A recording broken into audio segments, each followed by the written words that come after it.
UFC 210, for questions that could be answered on Saturday.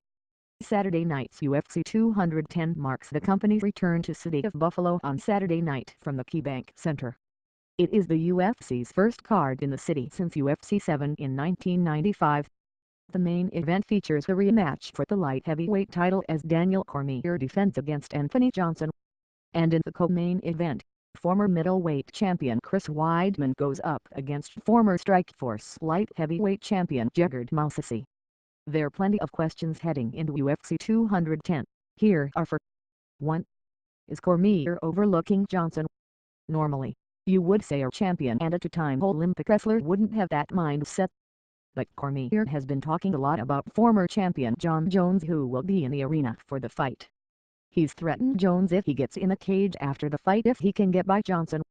To add to the drama, Cormier initially missed the 205-pound weight limit and somehow lost 1.2 pounds in under 3 minutes. His focus should be on Johnson, and that doesn't seem to be the case. If the leader of the American Kickboxing Academy can reel it in quickly, Johnson has a great chance to walk out of UFC 210 the light heavyweight champion. More, Jon Jones should really stay quiet when it comes to Daniel Cormier. 2. Can Johnson win the big one?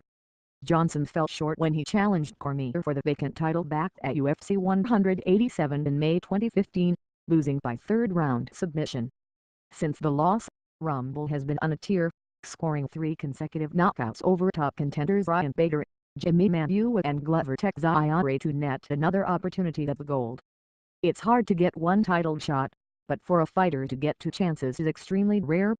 If Johnson doesn't leave UFC 210 with the gold, it is unlikely he would receive another crack at the belt in the 205-pound division. 3. Will Chris Weidman get back in the winner's circle? The last time Chris Weidman won a fight was 645 days ago at the aforementioned UFC 187, when he stopped Vitor Belfort to retain the middleweight title. He went on to lose the title to Luke Rockhold at UFC 194 in December 2015 and then got knocked out by Yoel Romero at UFC 205 back in November. All-American isn't getting a gimme fight to snap his skid. Mousasi is a former Strikeforce light heavyweight champion. Weidman is in no danger of getting cut from the promotion if he suffers another setback, but it hits him further from the pack in a talent-rich middleweight division. 4. Will Mousasi stay focused? This is the last fight on Mousasi's UFC contract, and he's made no bones about his dissatisfaction with getting paid less than what he feels he's worth. He was offered 2 contracts before UFC 210 and he turned them down. The Dreamcatcher keeps talking about money instead of talking about Weidman. Fighters have bet on themselves before when it is the last fight on their contract, namely, Lawrence Larkin and Ryan Bader, who won their last UFC fights and secured big money deals with rival Bellator. Mousasi is in prime position.